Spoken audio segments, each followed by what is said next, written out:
The Word of God is alive and powerful, sharper than any two-edged sword, piercing even to the dividing asunder of the soul and spirit, and of the joints and the marrow, and is a critic of the thoughts and intents of the heart.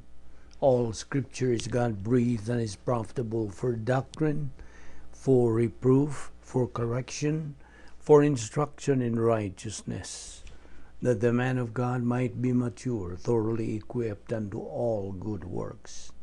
Study to show thyself approved unto God, a workman that needeth not to be ashamed, rightly dividing the word of truth. John 3:16, God so loved the world that he gave his only begotten Son, that whosoever believeth on him shall not perish but have eternal life. Matthew 7:13-14, wide and easy is the gate that leads to destruction, and many are entering into it. But the road is narrow and the way is hard that leads to life. Only few find it. Matthew 4:4 and Deuteronomy 8:3, man does not live by bread alone, but by every word that proceeds from the mouth of God.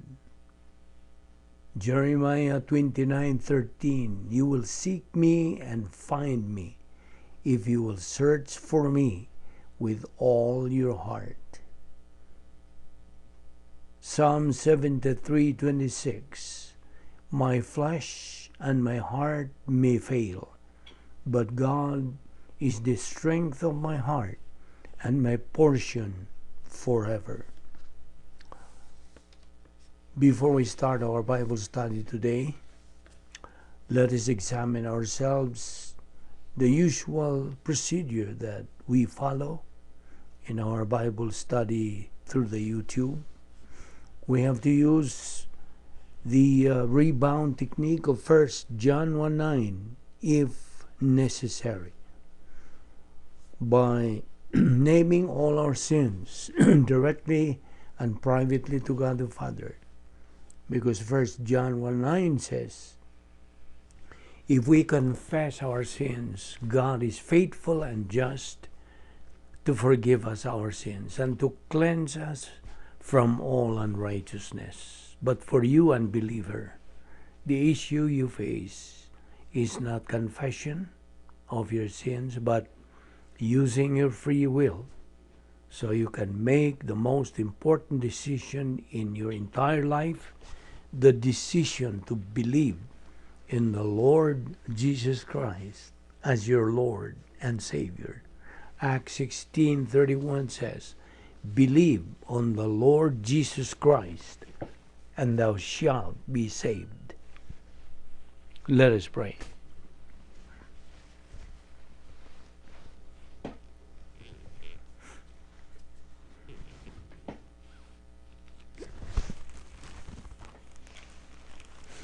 Father, we thank you for this opportunity once again of studying your word today. Thank you for teaching us your word, which is the yardstick and a blueprint for eternity. As Christians, if we ignore it, it would be the most ridiculous thing in the world. It's like a person who is trying to fly an airplane and he ignores the rudiments of flying written in the book before him. We now pray that God, the Holy Spirit, will enlighten us and challenge us and motivate us the things that we are going to take up today. This we ask in the name of Christ. Amen. Well, good day everyone. Once again, welcome to our Bible study through the YouTube of the Vic Balbido Evangelistic Ministry. Today, we have another interesting subject, lesson to take up, and this is entitled Spiritual Dynamics on Death. Now, To start right away, open your Bibles to Romans 8:28. This is a very popular verse. Romans 8:28 says, "Now we know in fact that to those who love God, He, God, causes all things to work together for good, for those who are called on the basis of a predetermined plan." That's the corrected translation from the original Greek. Okay? Now, first of all, God has a plan for your life. A plan for every believer. God provides through His grace all that you need for you to be able to fulfill this plan. Since God is perfect, His plan for your life is perfect. However, for you who are not perfect, God provides you even more. God provides us who always fail, who always give up. We who are weak, God provides us even more, just so we would be able to fulfill the plan He has given us. The plan He has given us both in our living and our dying after we got saved. So therefore, because of what Romans 8:28 has said, Romans 8:31 is saying, "What then shall we say in response to this? If God is for us, who can be against us?"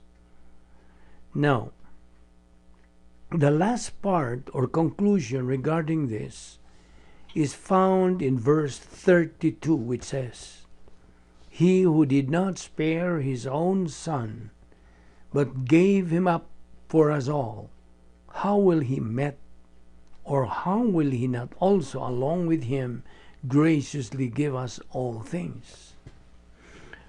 Now the above words in verse 32 is showing to us that God the Father judged all the sins of mankind, past, present, and future, through our Lord Jesus Christ's substitutionary death on the cross. And because of this, we can vividly see that it is not sins that is the issue in salvation. It is Christ. It is Christ who is the issue in salvation. He took all the sins of the entire human race upon His own body on the cross. He was our substitute. He took our place. He became poor so we may become rich. That's in 2 Corinthians 8:9. Now, this clearly emphasizes that we are only saved simply by believing that He died for us. Faith alone in Christ alone. You always hear that. And by faith alone. Why? Do you think you have the answer? Why? Why by faith alone? Well, because faith is the only method of perception that has no merit. You know very well that there are three kinds of perception, right? What are the three kinds of perception again? Well, first is empiricism, to see is to believe. Number two is rationalism, perception through reasoning. And third, faith. Now this is inherent in everybody by believing things probably they haven't seen or known, like believing 1 + 1 = 2. There's a place called Grand Canyon, although you have never been there, and yet you believe. Or there's a place called New York. Now this kind of perception is non-meritorious. Why? Why is it non-meritorious? Because everybody is able to use it, to believe. Now when it comes to salvation, it is the object of that faith that has the merit. Who is the object of that faith? The Lord Jesus Christ. It is all in Jesus Christ that has the merit, and we never, ever have any kind of merit in order to get saved. Never. Again, all the merit is in the Lord Jesus Christ. And because of this, the Word of God says, whosoever believeth on him shall never perish, but have what? Eternal life. Therefore, there is this principle that I've given you, that to die for a believer is a what? For a believer, to die is gain, a profit. A believer in Christ is declared a winner because he is an overcomer. Nikao. That's the Greek word. On the part of living, the living side, a believer who is already a strategical winner because he is now on God's side is using daily the Word of God in his life. He is using the 10 problem-solving devices that God has prepared for him. All of these 10 problem-solving devices have been taken from God's Word, which this time has already become a part of his soul. It is now circulating in the stream of consciousness of the mentality of his frontal lobe. Now, this is what we call application. This is the real issue. First profit, when a believer applies doctrine to experience in life. Second profit, third phase of God's plan, absent in the body, face to face with the Lord. And what is the third profit? All your blessings are becoming a reality. The blessings, great, great blessings deposited for you in eternity. They become a reality. That is your third profit. Now, because of this, only a believer functioning with doctrine, a winner, can boldly and courageously stand firm while facing death. This is the only kind of believer, mature, who is able to suppress the disaster of dying from entering into his stream of consciousness. Otherwise, it becomes a stress to him. He is bold enough, strong enough to suppress it. Why? Because of God's Word. That includes the 10 problem-solving devices. All the operations that we have been studying, like PTA, a believer must be in the right place at the right time with the right attitude. And then the doctrine of so what. And then be aware of the 10 problem-solving devices. The different kinds of operations that we have studied. This is just a review. While this believer was still alive, he has been used to apply God's Word in suppressing smaller disasters in life. Now he's facing the big disaster, but he faces it with boldness and courage and ease and calmness. Because of what? Of doctrine. We already knew that once a believer is controlled by his old sin nature, he now becomes a loser believer. A loser believer as he faces death. Now let's give you some principles here. Number 1. With maximum Bible doctrine in the heart and the function of all of the 10 problem-solving devices in the soul as lines of defense, you have no fear of death. You have no stress in your soul when the reality of dying becomes clear. Claim God's promise, especially Romans 8:28. Claim God's guaranteed promise that He is the one who supplies all our needs, both in living and in dying. While you are in Romans, turn to verse 35, which says, "Who shall separate us from the love of Christ? Shall trouble, or hardship, or persecution, or famine, or nakedness, or danger, or sword?" Now you jump to verse 37, which says, "No." That's the answer. No. In all these things we are more than conquerors through Him who loved us. Verse 38, "For I am convinced." Convinced about what?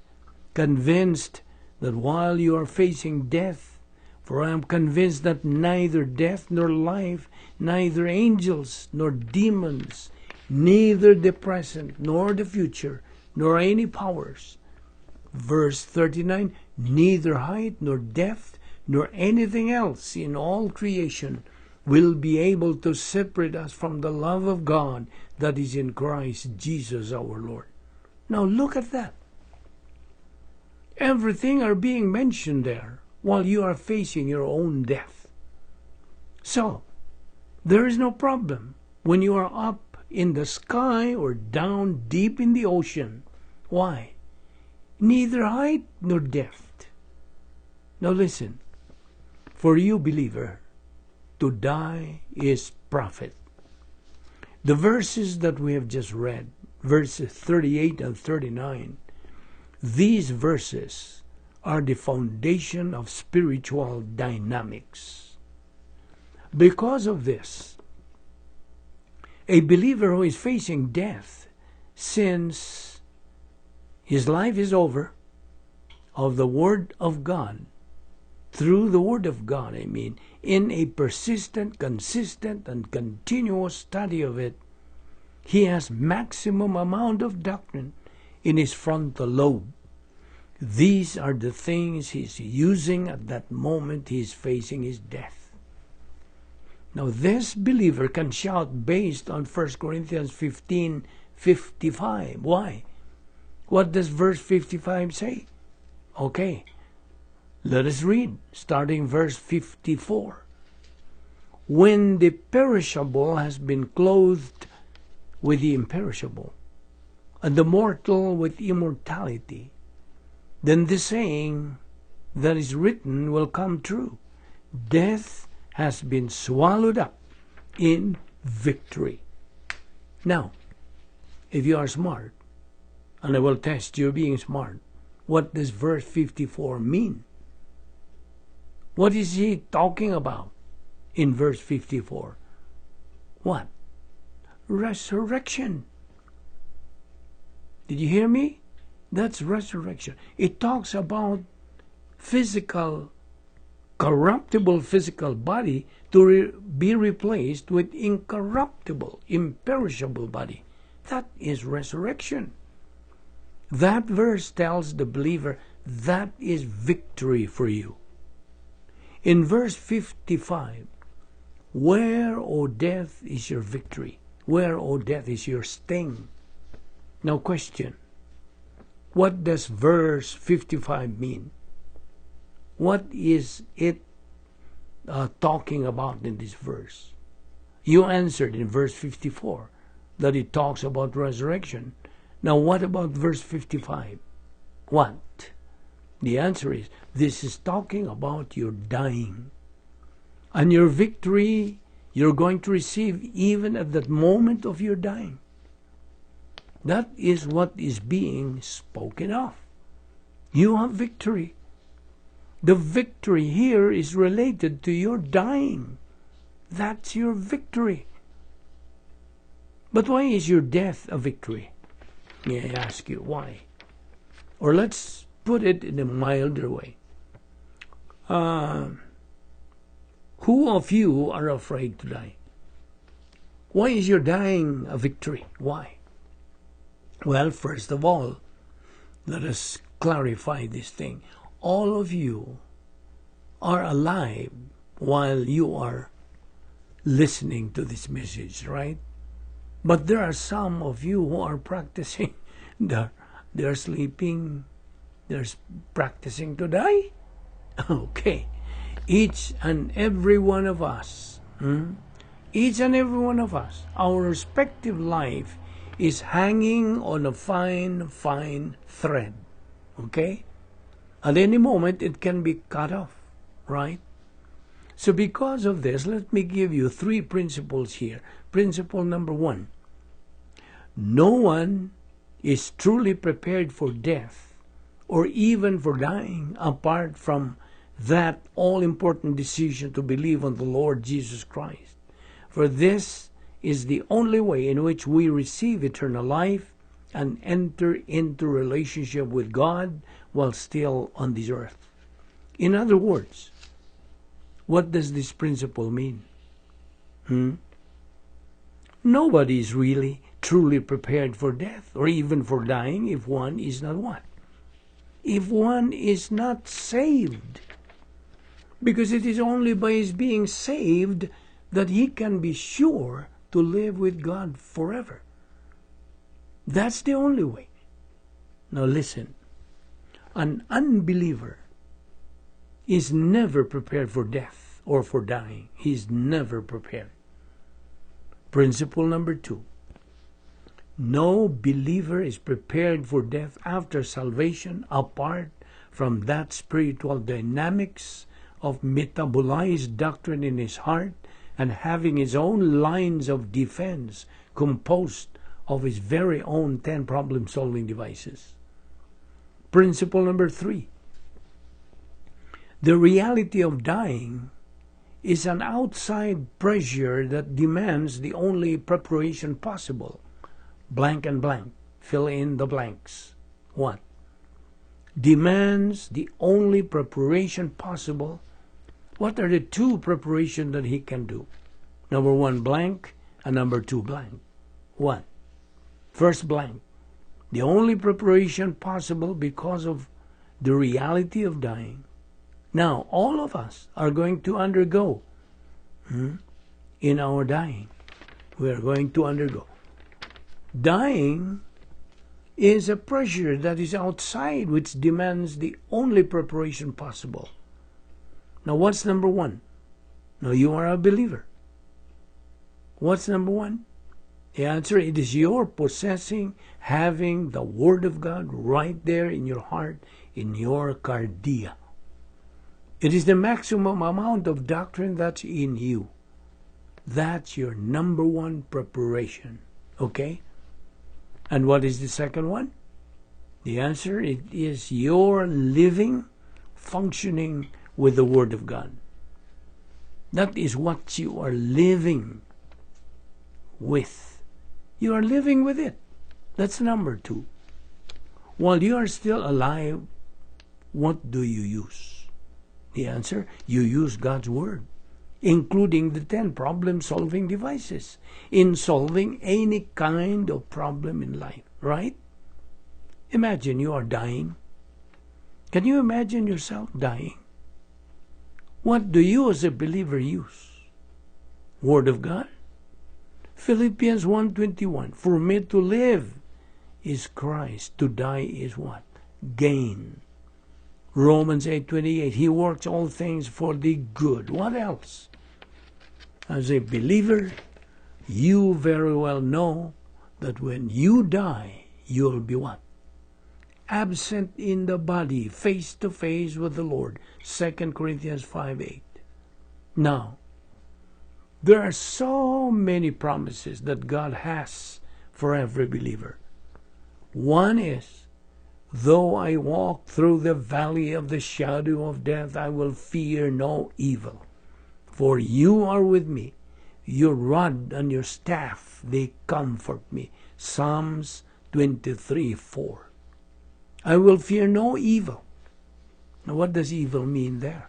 It means death. Now, all those promises of God had already become a part and parcel resident in your soul.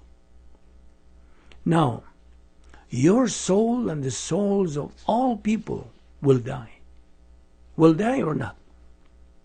Well, of course, they will not die. It came from God. It was God who created that for you. That will no longer die, or you will no longer die with it. Now, question. Will that soul sleep? Is, is your soul going to sleep? Because according to some religious group, the soul, according to them, will sleep. The truth is, there is no soul that sleeps. No, our soul will never sleep. So what do we call this soul? What do we call this soul that will never die? That will never rot? That will never disappear? What do you call this soul? It is a blank soul. Fill in the blank again. What? You cannot answer it? This is an immortal soul. This is an immortal soul, and who gave that soul to you? Well, who? God did. God gave you your soul for you to be able to live here in this planet, because that soul was imputed by God. Imputed what? What was imputed to the soul? What did God impute to your soul? It was imputed human life. Now your body, even when it was still inside your mother's womb, was alive. And it only became alive because every cell of that body was alive.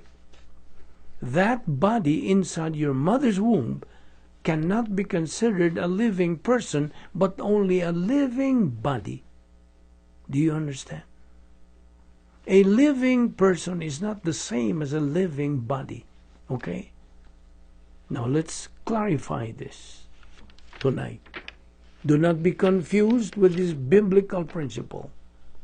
The living body that we are talking about is that body that's being formed from the living cells. Do you understand what we mean by cells? Question.